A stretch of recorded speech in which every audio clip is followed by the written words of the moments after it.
I never thought silence could feel this heavy. Not the peaceful kind that wraps around you after a long day, but the kind that presses against your chest, like you're trapped underwater, lungs burning, begging for air. That's how it felt the day my mother looked me in the eye, in a room full of people, and said loud enough for everyone to hear. Some people chase dreams while others pay bills. Maybe if you worked instead of pretending to be an artist, you wouldn't be living off scraps. Laughter followed, not from strangers, but from family, my aunts, cousins, even my older brother who wouldn't survive a day without Wi-Fi and air conditioning. I just stood there, my empty plate shaking in my hand, my cheeks burning so hot I thought my skin might split open. I left before dessert was served. Everything felt heavier on that walk home. My shoes scraped against the pavement as I replayed her words over and over. Again, broke, useless, embarrassment. I could handle being poor. I'd been poor my whole life. But being humiliated by the woman who brought me into this world, that kind of betrayal sinks into your bones. My apartment was cold when I walked in. The heater had stopped working again, but I couldn't afford to fix it. I dropped my keys on the counter, kicked off my thrift store shoes, and sank onto the couch I'd found on the side of the road months ago. I remember staring at the ceiling, one arm over my eyes, whispering to myself, maybe she's right. Maybe I am wasting my life. But right beneath that pain, something shifted, something sharper than hurt. I wasn't sure if it was anger, determination, or survival. But it whispered back, no, she's wrong. You're not done yet. The next morning I got up before the sun. My breath curled like fog in the freezing air as I boiled water for instant coffee. My bank account had $27.14 in it. Rent was due in 10 days. I had no plan, but I had my camera, my sketchbook, and a head full of ideas I was done apologizing for. I started with small commissions, painting pet portraits, restoring old family photographs, designing logos for new businesses that barely had a name yet. I worked at the local coffee shop from 5 a.m. to noon, then spent the rest of the day emailing, sketching, editing, learning how to turn talent into income. I slept on a mattress on the floor, ate instant noodles 5 nights a week, and showered at the gym when my hot water got cut off. My mother didn't call. Not once. Still, I kept going. I created digital prints, opened an online shop, and posted my work every single day. Most people ignored it. A few people liked it. One woman messaged me and said my painting of her grandmother made her cry. That was the first time I felt like maybe I wasn't a failure. The first real break came unexpectedly. A boutique hotel downtown messaged me on Instagram. They wanted to feature local artists in their lobby. If guests loved the artwork, they could buy it. I almost dropped my phone. I spent nights painting until my wrists ached. I stretched canvases across my small apartment, paint-stained hands shaking as I signed my name at the bottom of each one. On the day of the exhibit, I wore the only nice dress I owned, navy blue, bought secondhand, and stood in a room full of people who didn't know my mother's voice still echoed in my head. By the end of the night, 3 paintings had sold. 3. I went home, sat on my mattress, and cried quietly into my paint-splattered hands. Not because of the money, but because for the first time in my life I didn't feel like a burden. I felt possible. Months passed. I left the coffee shop. I launched my own studio, tiny, above a florist shop, smelling faintly of roses and fresh soil. I taught art classes to kids on weekends. I learned about branding, invoices, taxes, things no one teaches dreamers about. My hair grew longer. My smile came back. My mother still didn't call. Then one day, she did.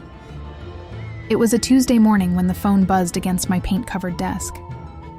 Her name flashed on the screen. I froze. After a moment, I answered. Hello? Silence. Then her voice, thin and careful. Are you busy? I glanced around my studio. Sunlight filtering through the window, canvases leaning against every wall, brushes drying in jars. A little, I said. Why? Her voice trembled. I need a job. For a moment, I thought I misheard. But then she kept talking. Her hours at the school had been cut. She was behind on mortgage payments. My father's health was failing. She needed work. Anything. And that's when it hit me. Everything had come full circle. I took a slow breath. "Come in tomorrow," I said. "We'll talk." She arrived the next morning, clutching her worn leather purse, eyes scanning the walls covered in the art she once called useless scribbles. She didn't say a word. I slid an employment contract across my desk. Part-time studio assistant, administrative work, flexible hours, weekly paycheck.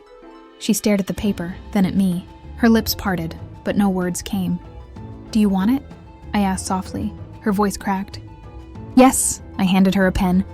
My heart beat steadily, not with revenge, but something quieter, stronger. Power, not to hurt her, but to prove I didn't need her approval to become everything she said I couldn't be. She signed her name with trembling hands. For a second, I saw the same woman who once fixed my hair before school and packed my lunches with handwritten notes. But that softness vanished the day she chose pride over love. Now, sitting across from me under the warm studio lights, she looked smaller somehow, like time and regret had carved pieces out of her. I didn't offer her a smile. I just said, "You start Monday," and stood up to show her the office corner where she'd be working. The first few weeks were quiet. She filed invoices, labeled paint shipments, organized receipts. She made coffee in the mornings just the way I like it. 2 sugars, no cream.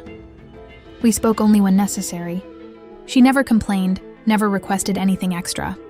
I could feel her watching me sometimes, like she was trying to understand how I went from the girl with holes in her shoes to the woman with her own business, employees, and clients on waiting lists.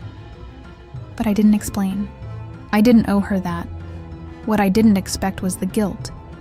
Not because she worked for me, but because it didn't bring me the satisfaction I thought it would. I wasn't happy she needed me. I wasn't gloating when I signed her paychecks every Friday. Instead, I felt something that hurt far more deeply, pity. For her. For the years she wasted trying to shape me into something she understood. For the version of herself who believed love was earned only through obedience and success. My business grew faster than I ever imagined. I hired 2 more assistants and a part-time accountant. Commissions came from out of state, then out of the country. A gallery in New York hosted my collection inspired by forgotten women. Women who were laughed at, dismissed, told they weren't enough. Every canvas was a silent rebellion. Every brushstroke held the memory of my mother's voice. One evening, long after everyone had gone home, she stood at my office door holding a stack of folders. "You forgot to sign the vendor checks," she said. I nodded. "Leave them on the desk." "I'll do it now." She didn't move. "Can I ask you something?" I kept writing dates into my planner. "Go ahead." Her voice was softer than I'd heard in years. "Do you hate me?" The pen froze between my fingers. I could feel her eyes on me, heavy with fear. Slowly, I looked up. "No," I said, and the truth surprised both of us. "I don't hate you." She exhaled like she'd been holding her breath for months. I continued, "But I don't trust you, and I don't forget." Her shoulders sank. She nodded, staring at her hands. "I was scared," she whispered. "You were different. You didn't want the things everyone else wanted. I didn't know how to be proud of you." A bitter smile tugged at my lips. "So you chose shame instead?" Her eyes glistened. "I'm sorry, it wasn't dramatic or loud. No tears on the floor. No hugging like in the movies. Just 2 people surrounded by paint-stained invoices and half-dried canvases, saying what should have been said years ago. I didn't forgive her, but I heard her. That was enough for that night. Months passed, softer this time. We built a rhythm, a quiet coexistence. She'd bring me lunch when I forgot to eat. I'd drive her home when her car broke down. Sometimes she'd pause at my paintings, tracing the air above the strokes, as if touching them might burn her. Once, I walked in on her wiping dust from my framed newspaper article. Local artist rebuilds her life with a paintbrush. She didn't notice I was there, and I didn't say anything. Then came the storm. Not outside, inside. My mother's mortgage company sent a notice. Final warning, the house I grew up in, the one with the cracked porch steps and the maple tree that scraped my bedroom window, was being taken. She left the letter on my desk, unsigned. At the bottom, in shaky handwriting, she wrote, "I don't expect you to fix this." I stared at it for a long time. Every memory screamed at once. The humiliation, the insults, the birthdays she forgot. The way she pulled my sketchbook from my hands at 16 and said, "This won't pay your bills." Yet here I was, signing her bills. I paid it, not because she was my mother, but because I was no longer her child. I was a woman who built a life out of ruins, who knew the price of losing a home too well to let someone else go through it if she could prevent it. I called the bank, transferred the money, and never mentioned it to her. The next morning, she found the receipt on her desk. No words, just a copy of the cleared payment. She walked into my office, eyes red, lips trembling. "Why?" she asked. I didn't look up from my sketch. "Because I can." That afternoon, she left early. When I finally locked up and went home, I found a note slipped under my door. It said, "You were always stronger than me. I see that now. I'm proud of you. I'm sorry it took losing everything to understand." I read it twice, then folded it and placed it in my journal. I didn't cry. Not then.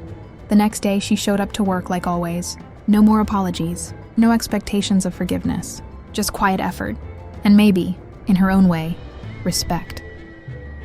One Friday, as I handed her the envelope with her paycheck, she hesitated. "Every time you sign this," she said softly, "I remember that day I embarrassed you." I wish I could take it back.